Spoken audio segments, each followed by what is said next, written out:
as I sat down with my daughter this morning to have my coffee, she was drawing with her crayons. And then she hands me a piece of paper and goes, "Mommy, draw." So I started to. And then I decided to draw a garden layout ideas. Because why not? And it's not perfect. It's not done. And it's probably definitely not permanent. But this is the idea, right? And I know it probably doesn't make sense to a lot of people. But there's trellises in there. There's corn in there. There's raised beds and all that. And then I saw that my plants and stuff in the bathroom for my starts needed to be watered. So I watered them. And then I noticed something super cool. I am already getting seedlings from my tomatoes, which, let me be very clear here, that's very exciting because most tomatoes are a 7 to 14 day germination period. So generally, I would not even have seedlings yet. Don't know why I have them yet. However, I'm not complaining at all. I think it's really, really, really awesome that I already have seedlings. I am a little bit worried that they might get leggy. However, I have the lights on the lowest that they can go.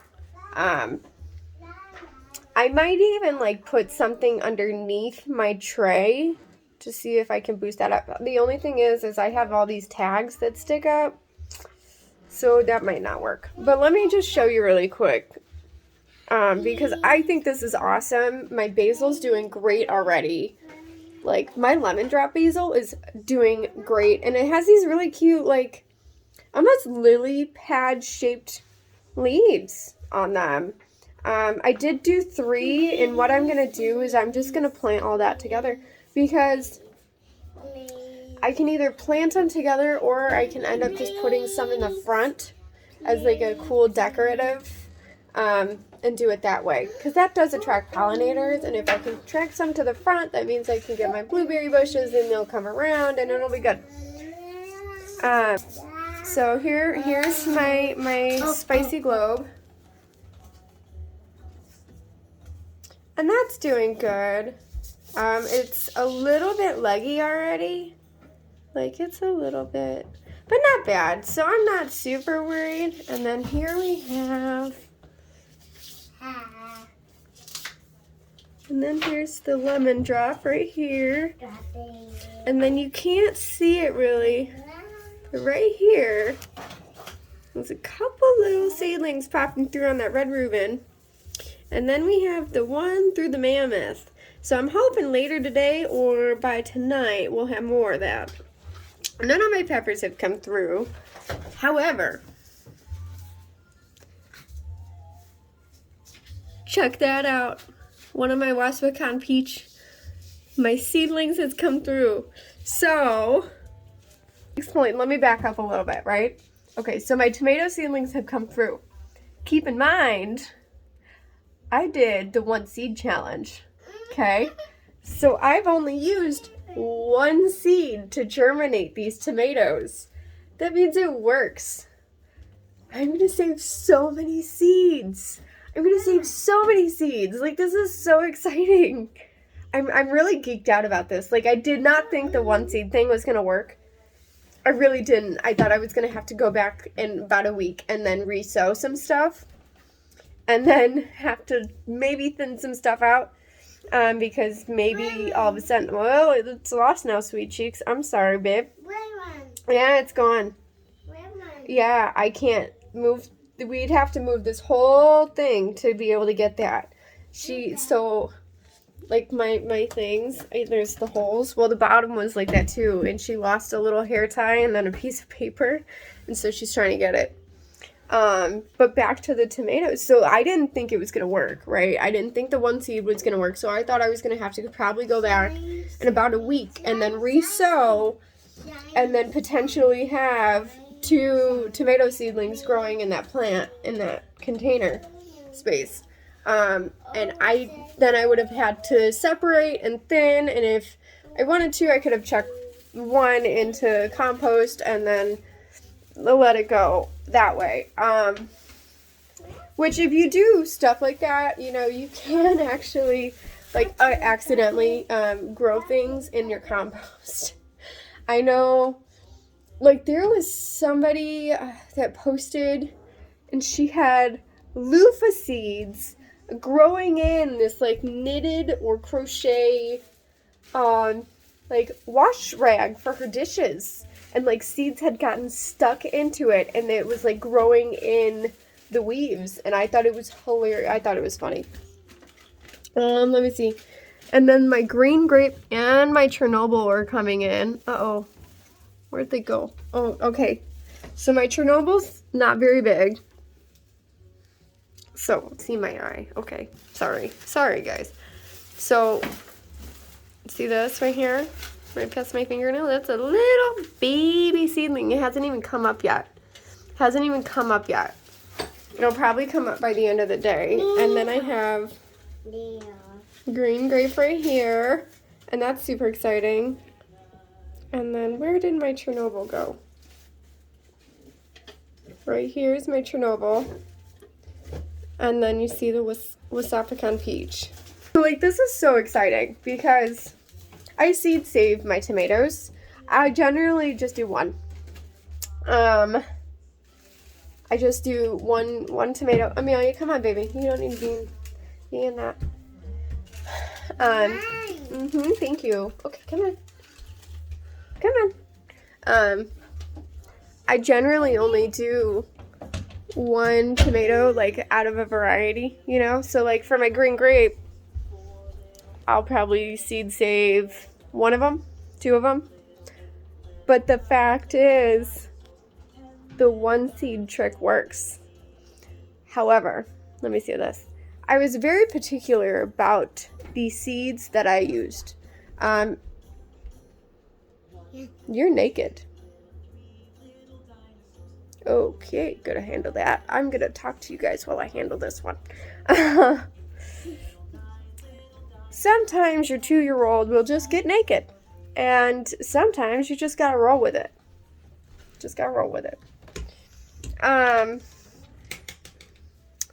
So I'll only seed save like one or two, you know.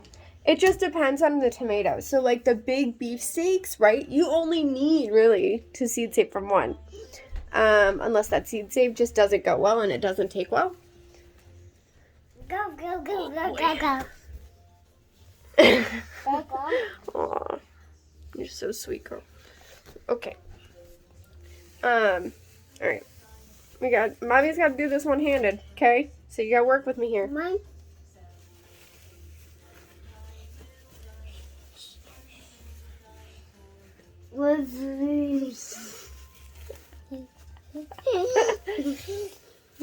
You smell like peanut butter. Peanut butter. Why do you smell like peanut butter? Smell. You smell like peanut butter. Smell bad. You smell bad? You don't smell bad. You just smell like peanut butter. No. Okay, Amelia. All right. Come on, put your foot through. Jeez Louise. Come on. Good Lord. Get with the program here. Does anybody else's kid, like, do this weird, like, foot dance when they're trying to get their diaper on or put their underwear on or anything? Okay, hang on. Let me... Back up. Back up. I can't... Oh, you want big hugs? Oh, big hugs. Oh, big hugs. Oh, bear hugs. Just a tickle. Does it tickle? Yeah. Oh, there you go. Booty cheek. All right, so back to tomatoes. I guess I'm just gonna sit here now. So it's really cool that this one seed challenge is working. Because I'm gonna be able to save a lot of seeds, right? And there's big seed exchanges and stuff like that. I am interested to see how my seed saves produced this year. I just have a vague memory of what they were like and how they tasted and looked when I got them from the farmer's market. I didn't grow those. So it's gonna be interesting to see. I'm almost tempted to place my hot peppers near some of my tomatoes. I think I'm going to do kind of a multi-layout situation for my tomatoes and put a few things of tomatoes every so often. Let me see if I can do just a quick drawing to explain what I mean, because I mean I'm not the best artist in the family. But let me just see. So I kind of started on this one. So you're gonna just pretend for a second that all this other stuff isn't here.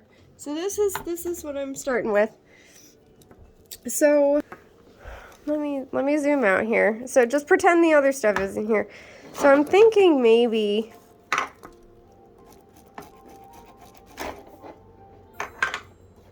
oh, this is weird to do through a phone, you guys. I'm like watching myself through the screen to make sure.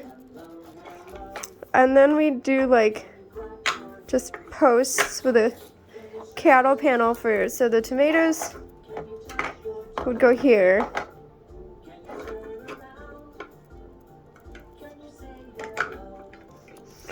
And then rotate it.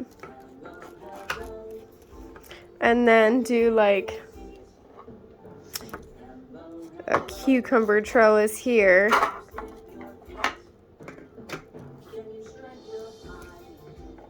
And then another thing of tomatoes.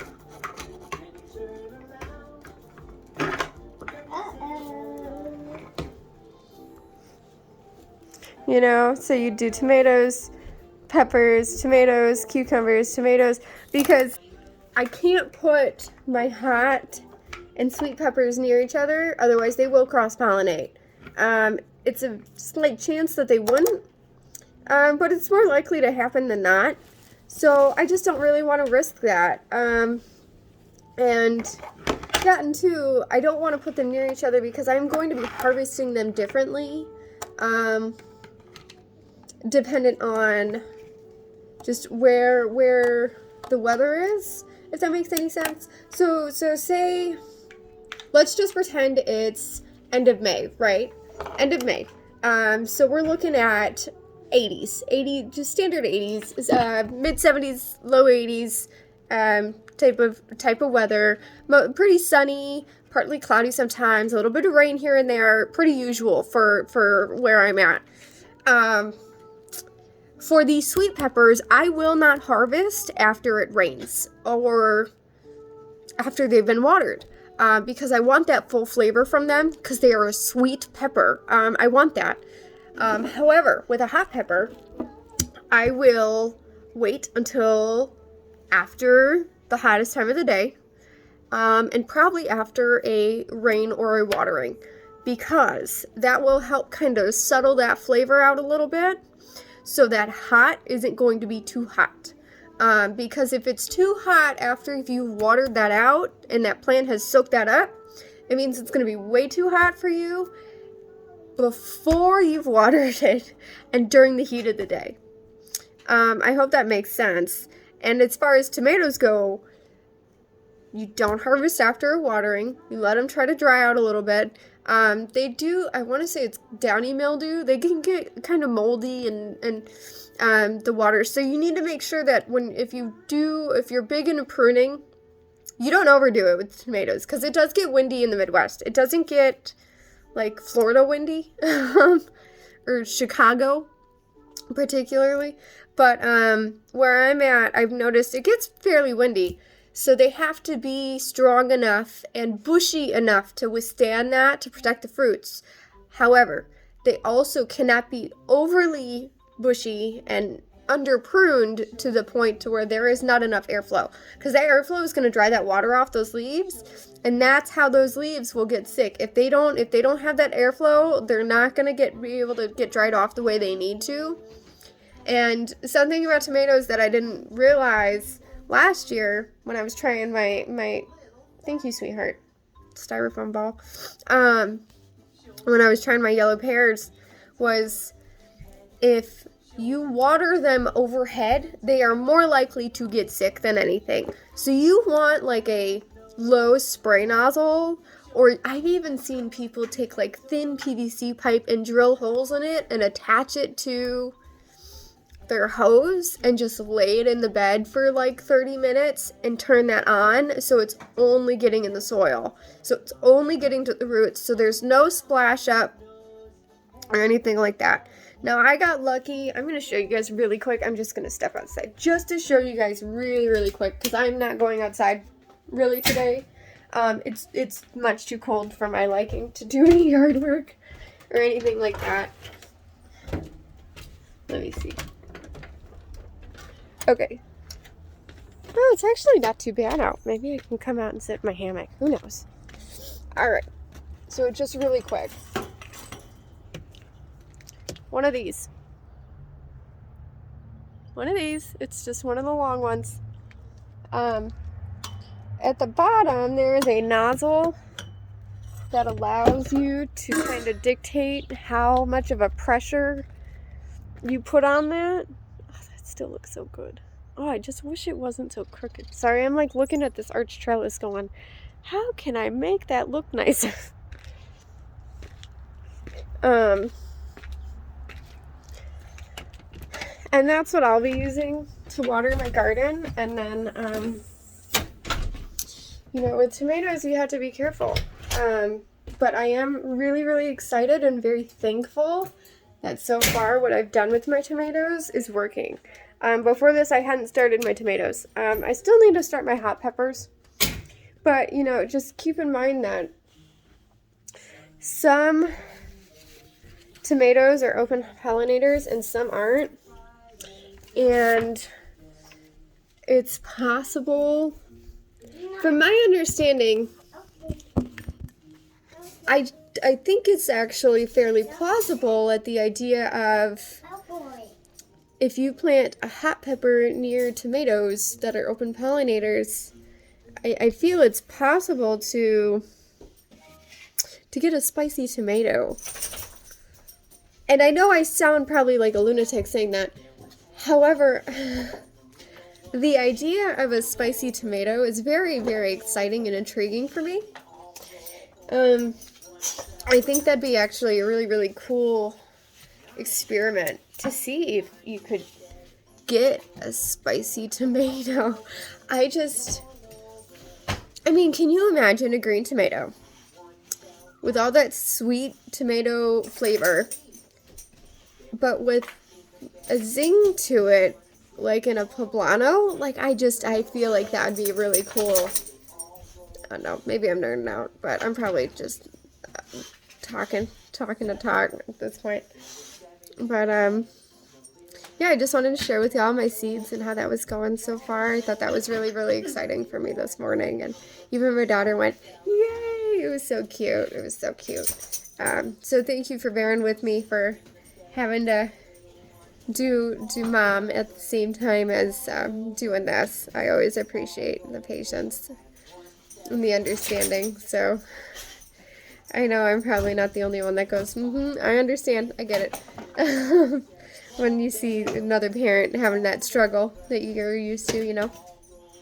What in the world? Alright, I gotta go. There's shenanigans happening around me, and I got chain link craft projects to do today with Amelia, so I just wanted to give you all that quick update, and I will just keep you guys posted about my seeds and how that works and how that goes, and probably gonna do my hot peppers probably this weekend. I need to get some stuff moved around and rearranged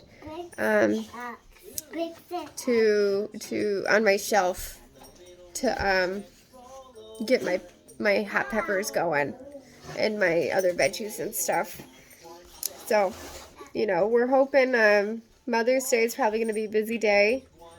But I'm excited about that. You know, I want to get outside. I want to have a really nice day and just have nice weather and get outside and get yard work done and get that garden tilled and get trellises up and get the raised beds made and all of it, you know. But I think what we're going to do is in that one... Okay then. Um, in that one corner, I think what I'm going to do is do a triangle raised bed and do that as the herb garden. And just do it that way. And leave some stuff in containers and do some stuff in soil. Like the arugula I'll probably do in soil. The mint I'm definitely not doing in the soil. It's fairly invasive. The rosemary I'm not doing in soil because you have to water that a bit differently. Arugula I'll do in there in the soil. The chives I won't. Either of them actually. I'm doing garlic and the purple this year. And basil I'm not, because basil's invasive too. So most of that stuff is going to be in its own little container box or something like that. So, yeah, we'll see. And then I'm going to do a bunch of sunflowers and stuff this year too. But I'm going to do the sunflowers probably last after we get the trellises and... What is going on? And the shadow boxes placed. I'll probably get all those sunflowers placed. But I'm really excited. I hope you guys are excited too. I think it's so fun that I'm able to do this. Not everybody is. And so I think it's so amazing that I'm being able to grow and provide food this way. Hopefully the season goes really well. I'm nervous and really excited at the same time about how it's gonna go, and just kind of having to be patient and give myself grace, and there's a labor of love and a serious level of patience that you have to learn to have, and teach yourself to be okay with when you're gardening and doing this. You can go over how many seeds you have as many times as you want. It doesn't make your plants grow faster. What makes your plants grow faster is time and love and being nourished and cared for. But what's interesting is plants do better when they're like given little pep talks. And I know I'm going to sound like a lunatic, but I mean, first of all, it wouldn't be the first time that somebody's thought I was a little wacko, but I really don't care anymore. I've spent too much time thinking about what other people care of me. I don't really care to do it so much anymore. But if you play like happy music, like Beethoven or something like that, and you like tell your plants, oh, good job and stuff like that, they do well with that. It's actually been like proven scientifically. They've done studies on it, and I just think it's really interesting. So, keep that in mind. Make fun of me all you want, but I'm gonna be the one snacking on homegrown tomatoes while you're buying the ones from the store that taste like watered. But yeah, and if you guys are interested too, I actually remembered today that I have a free, I should have a free catalog from Murray McMurray coming in. And Murray McMurray is a hatchery. And the reason I ordered this catalog isn't because I can buy chickens right now. So we're just tenants, we're renting. I can't have a chicken coop. I could probably have some hens. Hens aren't very loud and tiny coop and probably be fine.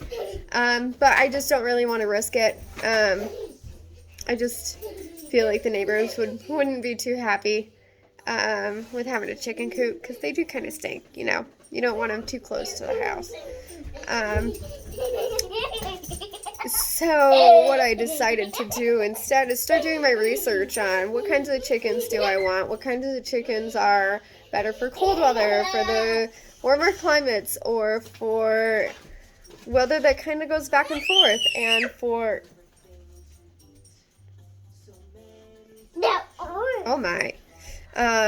Or for meat birds, or for egg birds, and things like that. And there's even like birds that are better for families than others, and egg color does not determine flavor profile by any means. However, I will say this. I've only ever seen like brown eggs or white eggs, right? And I want something very different from that. And there's one bird in particular that I've had an eye on. So when I get that catalog, I will do a video, and I'm hoping to be able to do that video and the one of my gherkins from my MI Gardener order. I only ordered those. I didn't order anything else. And that's still processing, so it's probably going to be a couple weeks before I get that. But I'm hoping... Naughty. You're being naughty too. I'm so sorry, you guys. You have to bear with me. I don't have like a daycare, like there's no daycare or anything like that. I'm constantly the one that's it. So you just have to bear with me here. But I'm hoping to be able to do a catalog reveal and then go through the gherkin seed reveal too, because I did that on my order a couple days ago. I should be getting that hatchery catalog fairly soon. So I can go through all that stuff when that comes in. So I think that'd be really fun. But for now, you know, just the one seed challenge is working, and I think that's awesome. So I will talk to you guys later. It's been so fun. I hope you guys have an amazing day. Do good things. And do something that you enjoy, you know, laugh.